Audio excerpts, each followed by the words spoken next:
Hey guys, in this video we're going to talk about the Gospel of John. We're going to look at the outline briefly, talk about the purpose of the Gospel of John, but then we're going to dive into the prologue and we're going to look at one of the ways in which the prologue sort of sets up the interpretation for the whole Gospel. And that's really going to be our focus for today is on the prologue and how it sets up the Gospel, and we're going to look at how it does that through the lens of the themes of light and darkness. Okay, so briefly about the outline of the Gospel of John. So the Gospel of John can sort of be divided into two halves. You have the Book of Signs, which is the first half, chapters 1 through 12. And then you have the Book of Glory, as it's called, the second half, chapters 13 to 21. The prologue to the whole Gospel can be found in the first 18 verses of chapter 1, and it's sort of a hermeneutical key or a framework for the whole Gospel, and that's going to be our focus for today. But the Gospel also ends with an epilogue. Okay, if you look at the end of chapter 20, it sort of sounds like you've got a conclusion to the Gospel, and then you get more material. And that's really because chapter 21 is a bit of an epilogue, sort of corresponding to the prologue at the beginning of the Gospel. And there in the epilogue, what you have is sort of a look forward ecclesiologically to what will happen after the resurrection in terms of the ministries of the disciples. And it's really looking at Peter and the beloved disciple. And in terms of Peter, what's important about the epilogue is that it reinstates Peter, right? There's this thrice repetition of, do you love me? Do you love me? Do you love me?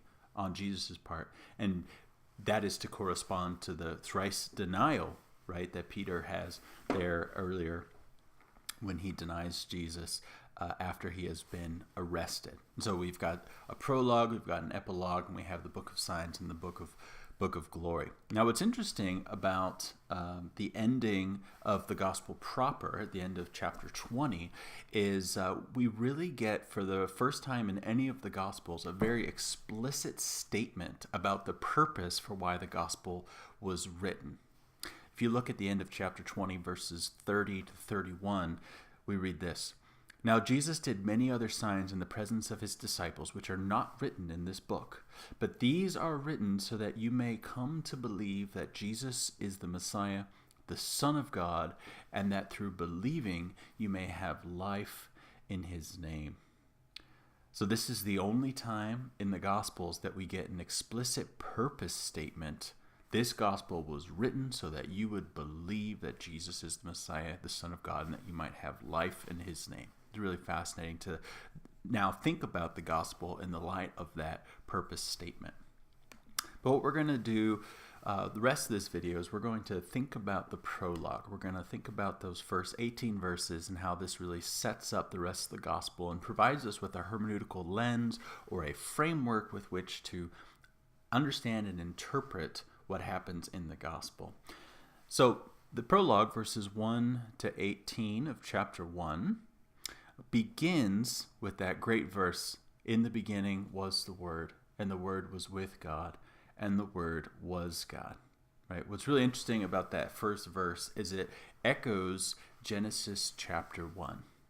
The Septuagint translation of Genesis begins en arche, in the beginning, which is exactly how John begins his gospel. En arche, in the beginning.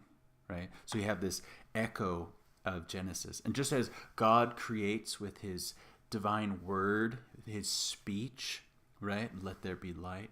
We get the word, the logos, we get the word creating in verse 3 and repeated again in verse 10. And just as God said, let there be light, for example, we get reference to this logos as the light of men in verse 4. And that's what we're going to focus on, is that language of light and darkness. But before we move there, I just want to talk about the high Christology, how Jesus is framed in these early verses as being with God and as being God. And we want to talk about some of that. Obviously, Mark just begins his gospel right at the baptism. Right, and Matthew and Luke provide backstory a bit in terms of the genealogies of Jesus that we get in Matthew and Luke. and some other bits of backstories about Jesus' early life, etc. Well, if we were to take out the prologue, the Gospel of John begins right with John the Baptist as well. It begins with John declaring that he sees the Spirit descend upon Jesus. And so we get a similar start as Mark, but in terms of the prologue, we get this framework, right, that identifies Jesus as divine, right? That creative power of God, the one who created all things, right? The same, echoing what we saw in Genesis. So John really puts things in a context that is much more cosmic and divine than what we perhaps see in the other Gospels. Okay, but there is some debate about what is going on in the first verse. In the beginning was the Word was with God, and the Word was God. Now, without getting too technical, that word for God there, theos, okay, lacks an article. An article being like a word the, for example, in English. It lacks that article. And so perhaps you've heard something along these lines. Jehovah's Witnesses, for example, in their translation of the New Testament, the New World Translation of the Holy Scriptures, the way that they render this is they say that the word was a God. Because it lacks an article, they then substitute an indefinite article in English. The word was a God. The problem with this is that the article in Greek doesn't actually function the same way in English and in Greek. And so the lack of an article doesn't mean that the noun is indefinite, right? A God. It doesn't mean that the noun is necessarily indefinite. And the biggest problem with this is that Jehovah's Witnesses are inconsistent. There are plenty of occurrences in the Gospel of John where theos, the word for God in Greek, lacks an article, and yet they translate it in English as definite. They recognize that it's not indefinite in other places because it lacks the article, but they're inconsistent when they do it here, because here they render it as a God, and elsewhere they would render theos without the article as God, capital G. So they're not consistent. Well, the thing is here is that the lack of an article actually in this context, what it does is it stresses the quality of theos. It stresses the quality, okay? So it's a way of saying what God was, the Word was, okay? So it's more about essence. It's not about equating persons, for example. It's not equating the Word and God the Father, for example. It's describing the quality that is theos is applicable to the Word. Okay, that's a really important thing to notice, because this is really what sets up Trinitarian theology, because the Father, Son, and the Holy Spirit, right, they are distinct persons, and yet they share the same substance. And so we can see how the Gospel of John, which doesn't include this language explicitly, is really on a trajectory that leads to the formulations that we get at Nicaea in terms of the Trinitarian orthodoxy that we know. And so John is certainly consistent and sets up this Trinitarian trajectory, we might say. Now, if you look at verse 3, where it says that all things were created through the Word, this again reinforces this idea that the Word is not a thing, right? I mean, if the Word was not the same thing, the same substance or quality as God, okay, then the Word must therefore be derivative, must therefore be a secondary creature of some kind. But we see that the Word actually created everything, which by definition means that the Word is not a thing, right? It doesn't have an origin that these other created things have. That's really important. And so again, this stress in the context that the Word was with God and the Word was God, that's really important for maintaining the distinction between the Word and God. The Word was with God, and their qualitative, in terms of essence and in terms of ontology, their sameness, right? The Word was with God, the Word was God. So it's not a conflation of persons, right? And this point about conflation of persons, it's the same issue we run up against in John 10:30 when Jesus says, "I and the Father are one." Now, if we take this to mean personal equation, right, that would destroy the Trinity. That would lead to what's called modalism, this idea that really the Father, Son, and Spirit are different modes of the same God, and really this same God sort of acts as the Father at one time, then acts as the Son at another time. That, of course, doesn't work in the Gospel of John, because what do we do with the high priestly prayer in John 17 when Jesus prays to the Father? That, of course, demands some personal distinction, right?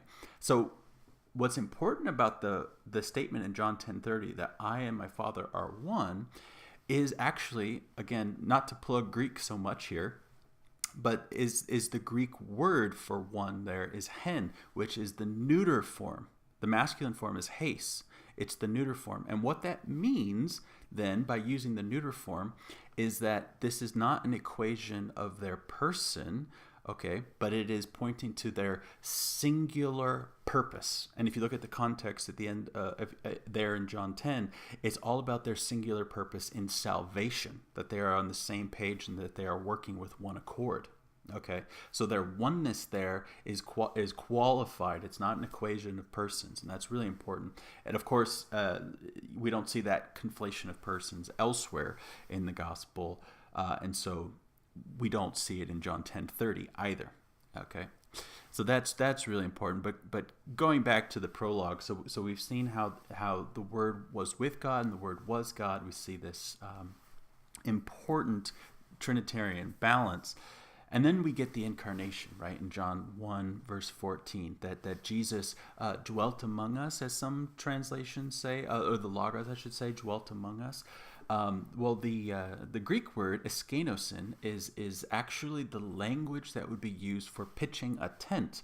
And so you get a kind of a setup for the temple theology that we will see in the Gospel of John. I mean, think of John chapter 2, right? The cleansing of the temple, and Jesus' words that if you destroy this temple, I will rebuild it in 3 days. And, you know, the narrator says that he was referring to the temple of his body. And that you know, temple theology that we see there in John 2 is actually found throughout the whole gospel, and it's really set up here with this idea of tabernacling among us, right? And it says that we have seen his glory, right? And of course, where does the glory of God sort of manifest itself most? But in that special presence in the temple and in the tabernacle before. So that's really a really crucial element of the prologue. But then concluding the prologue there in verse 18, we get this really fascinating language. No one has seen God, right? But the Son, right? The only God, right? That language is really fascinating. But what's even more fascinating is it refers to this Son revealing the Father. But the actual Greek word there is exegesata, which means it's the same word that we use for exegesis, okay? So that the Son exegetes the Father. That is super, super fascinating. And if you think about the flow of the Gospel of John, that is exactly what we see, right? The Father-Son dynamic is crucial to understanding the Gospel of John. And we see how throughout the Gospel, Jesus is revealing the Father, right? I just point to one text here really quick in John 14, verses 6 to 7, where you know, basically Jesus says, no one goes to the Father except through me, right? I am the way, the truth, and the life, and all that. And he says to know me is to know the Father. And then he says, you've seen the Father if you've seen me, right? Now again, this is not an equation of persons. This is the exegesis idea, that the Son reveals the Father. That's really crucial to Johannine Christology. Okay, so in the prologue, we see high Christology, we see that Father-Son relationship that's really, really crucial. And I want to trace one element, okay, of the prologue through most of the gospel, just to show you again further how the prologue is that kind of hermeneutical lens or kind of pair of glasses through which we can read the rest of the gospel as a framework for interpreting and understanding the gospel. I want to look at the theme of light and dark. Okay, looking at chapter 1, verses 4 to 5. Right, the life was the light of all people, right? Again, echoing that "let there be light" idea. So we get that, new creational sort of context here. And it says that the light of all people, okay, was not able to be overcome by the darkness. And that word there for overcome in the Greek is actually a little bit of a double entendre, because it can mean overcome, so that the darkness does not overcome the light, but it can also have this sense of grasping or understanding, so that the darkness can't actually comprehend the light. It's a bit of a double entendre. And in fact, double entendres are common in the Gospel of John. There's this play on words that we see at many points, and we'll highlight at least one of them here. So in the prologue, we also get reference to how John the Baptist was not the light, but was a witness to the light. Okay.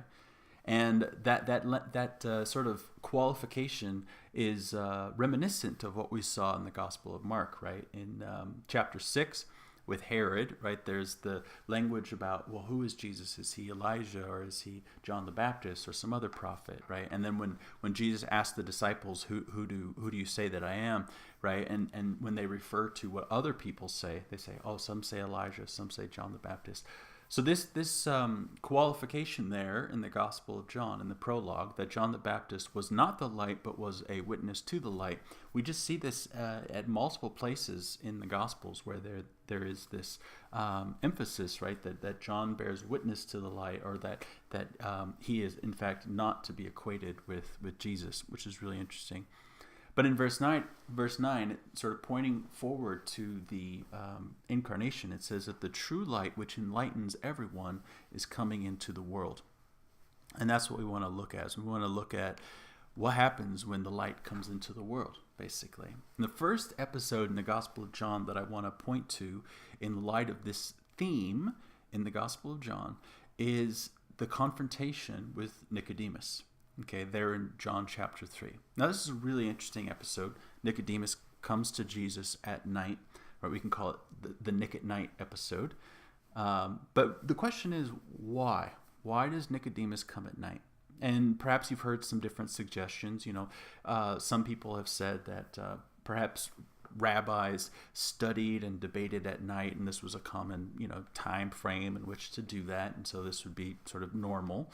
Another thing that people have said is that perhaps Nicodemus was a bit of a seeker, but because of his clout and his prominence, he was a little nervous and afraid. He didn't want anybody to know that he was actually coming to learn from Jesus, and so there could be some fear on his part as sort of a motivating factor for why he would come at night.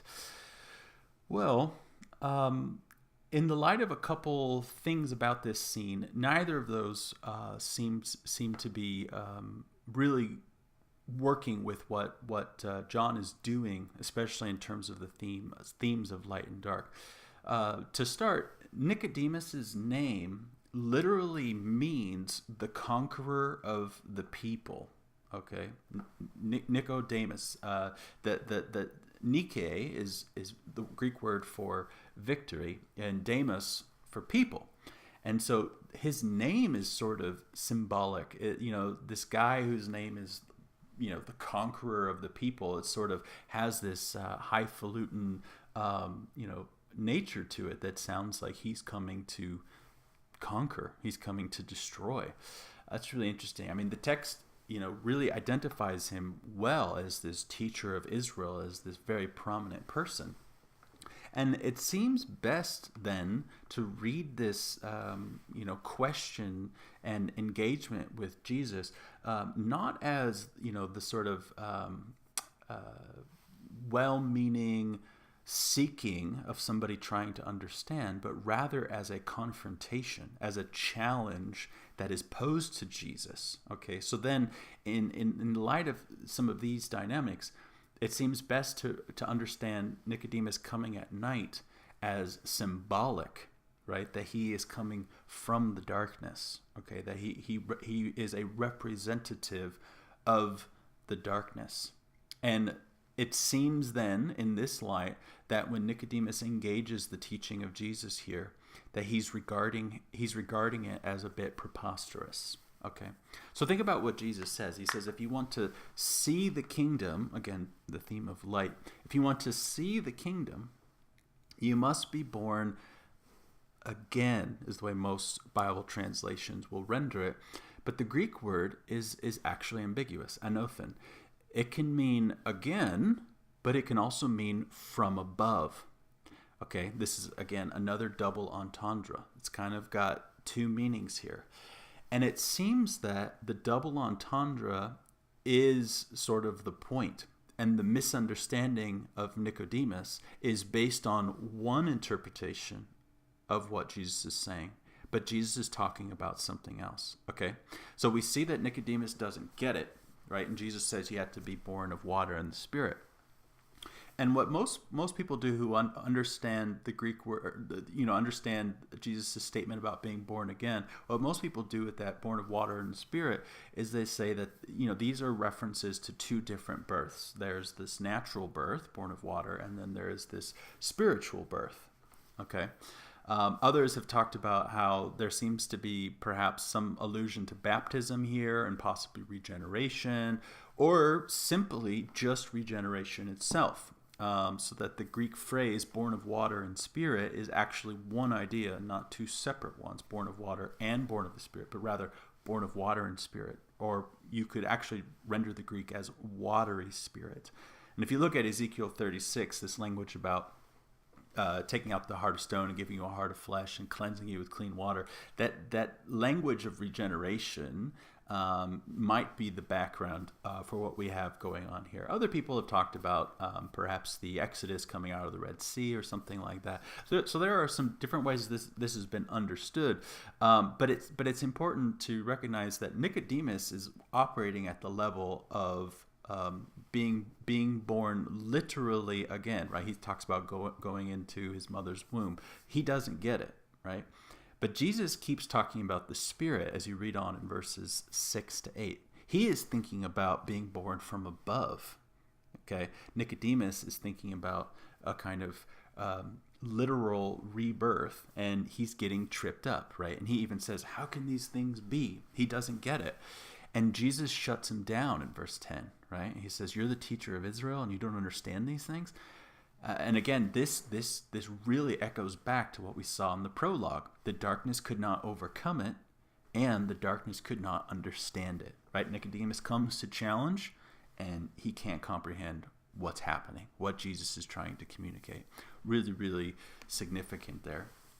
And there's a little bit of a commentary, I think, later on after this sequence in John 3 verses 19 to 21. This is right after the famous statement, "For God so loved the world," there in John 3:16. So there is some debate about whether Jesus is talking or whether John is talking. If you have a red letter Bible, if it's King James or something, it may be in red. Other Bibles will stop the quotation earlier, perhaps after verse 15, perhaps after verse 12. There are different Bibles that do it differently. It's not clear where Jesus stops talking and where John starts narrating. We know that John definitely starts narrating at verse 22, but we just don't know, for example, if verses 19 to 21 are meant to be understood as Jesus talking or as John talking. I think that this is John talking, but we'll take a look at this text anyways. It says, "And this is the judgment, that the light has come into the world, and people love darkness rather than light, because their deeds were evil. For all who do evil hate the light and do not come to the light, so that their deeds may not be exposed. But those who do what is true come to the light, so that it may be clearly seen that their deeds have been done in God." Now, what's really interesting about this statement is this statement comes right after the Nicodemus episode at night. I think it's really important to see what's going on here in the light of what is being said, and to understand the Nicodemus conflict through this lens. And even more, I think this sets up what comes in chapter 4 with the woman at the well. Right? The woman at the well has her sins exposed by the light, right? And she repents and is transformed, and her village along with her. It's this wonderful scene. And the woman at the well couldn't be in starker contrast to what happens with Nicodemus, right? And Nicodemus is this great prominent figure. He's a teacher of Israel, and the woman at the well is sort of this woman who's it's kind of like three strikes you're out, right? I mean, she's a Samaritan, right? She's a woman who doesn't have a high status in that society, right? But she's also a sinner, right? We see this conflict about the husband that she has had, the husband that she has, and the ones that she has had, and there's this exposure again. The light exposes the darkness, right? And so there's this amazing contrast between between Nicodemus, who doesn't get it, and between the woman at the well, who does. And in this light, in this symbolic light, if you look at verse 6, there's this explicit reference that it was noon, right? That is the day in which, that is the time in which light shines brightest, which seems to be symbolic in terms of the way that the Gospel of John utilizes this sort of symbolism about day and night and light and dark. Okay.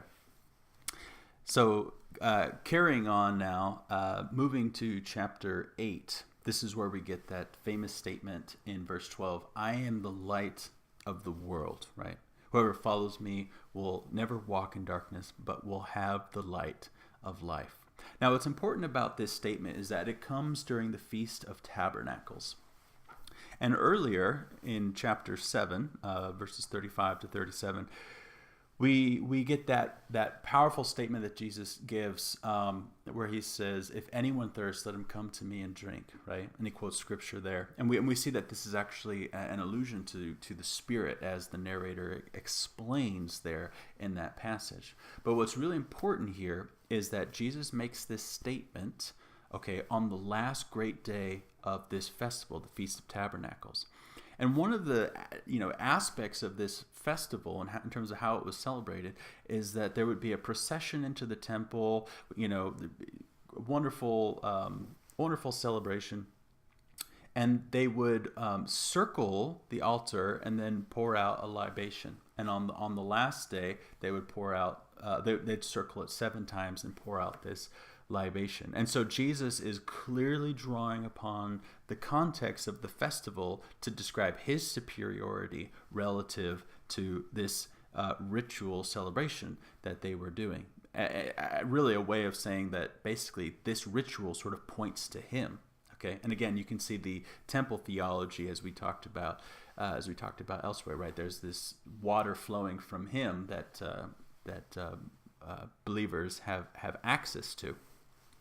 And so we see the temple theology there.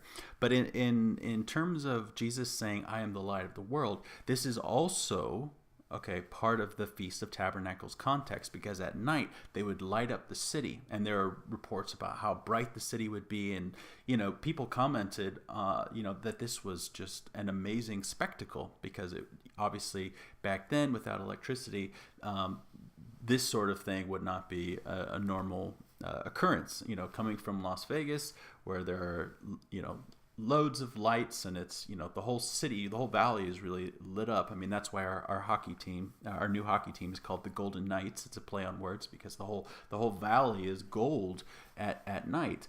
And so obviously back then, though, this would have been a tremendously significant thing to have a whole city sort of lit up so prominently that people would say that, oh, it's like daytime there. And so for Jesus to say, I am the light of the world in this Feast of Tabernacles context, he is clearly saying that this points to me, right? That I am superior to this, but that it also is pointing to me.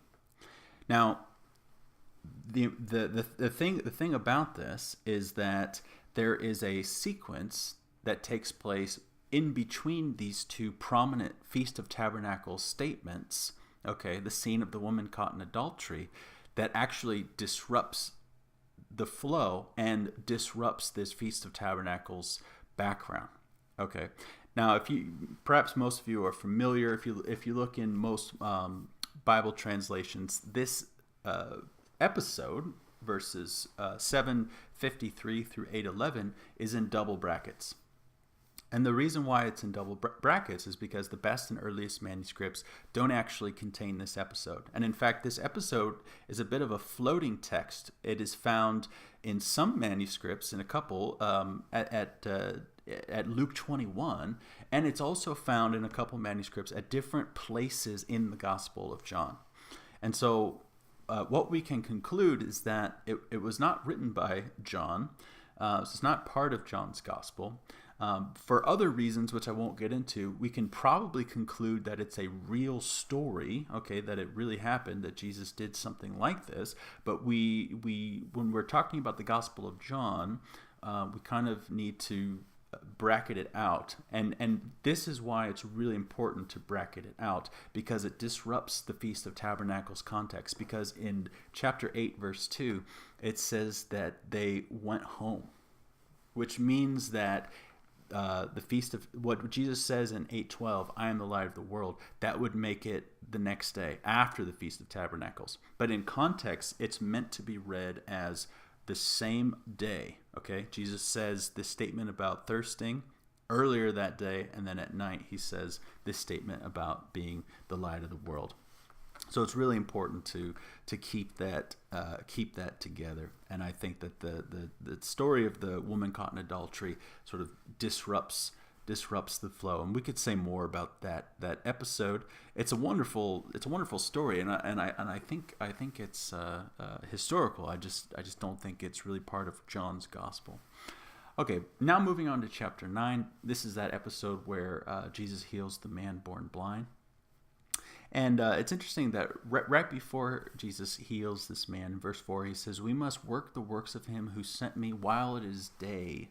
Night is coming when no one can work. As long as I am in the world, I am the light of the world." Right?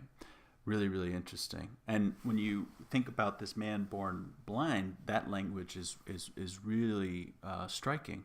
And when you go to the end of this whole episode, it's really fascinating to see how the Pharisees engage this man born blind, and they ask all of these questions, and they don't quite understand what the man born blind is trying to tell them, and it's as if John is sort of trying to describe their becoming metaphorically deaf, and Jesus at the end of the gospel, or at the end of this chapter, is going to say that basically they've become sort of metaphorically blind, right? If you look at verses 39 to 41, Jesus said, "I came into this world for judgment, so that those who do not see may see, and those who do see may become blind." Some of the Pharisees near him heard this and said to him, "Surely we are not blind, are we?" Jesus said to them, "If you were blind, you would not have sin. But now that you say we see, your sin remains." So the idea is that actually you are a bunch of liars, because you can't truly see in this metaphorical sense, right? He's thinking of spiritual sight, and that they do not have that. Now, the last couple episodes I want to point out in terms of this theme of spiritual darkness and the symbolism that John is highlighting. If you look at chapter 10, verse 22, describing what's taking place during the festival of dedication. Now, this is Hanukkah. Okay, so when you think Hanukkah, you think December, right? And you think winter. And it's interesting that John includes here, he actually says it was winter. Now, it'd be a little bit like saying, oh yeah, this past Christmas, it was winter, and I went home to see my parents. Like, the inclusion of that language, "it was winter," is a bit redundant. It's a bit unnecessary. But in light of the symbolism of the Gospel of John, right? Winter is the darkest time of the year in the northern hemisphere, right? It's the darkest time of the year. It's when it's coldest, right? When things are dying. So this language of winter, I think, is really important in terms of the symbolism that is being communicated. And then the last one that I want to point out here is in John 13. All right, now, this is when Judas betrays Jesus. So Jesus says that the one who takes the bread is going to betray him. And if you look at verse 30, notice what it says about Judas. So after receiving the piece of bread, he immediately went out, and it was night. Right? Just the inclusion of that language, and it was night, just seems to be pointing to this symbolism of the light versus the dark, right? So we've seen this a number of times, and we could, point to more examples. And all of this to say, just to reiterate the main point, is that the prologue is clearly a hermeneutical lens, right? It is a framework. It's a framework for interpreting the whole gospel, right? Much more could be demonstrated about how the prologue does that in terms of other themes, and we could even say more about this theme of light versus dark, right? It's just a very, very rich lens through which to read the rest of the gospel. And really, this just points out how rich theologically and symbolically the Gospel of John is, right? And we do well to ponder that deeper significance, right? What is John trying to convey, right? What deeper well of meaning do his words have, right? Think of the double entendres, and there are more that we could talk about. It's been said that the Gospel of John is like a pool in which children may play and elephants may swim, right? I think it certainly communicates a level of clarity on the surface, but it also rewards a deep dive.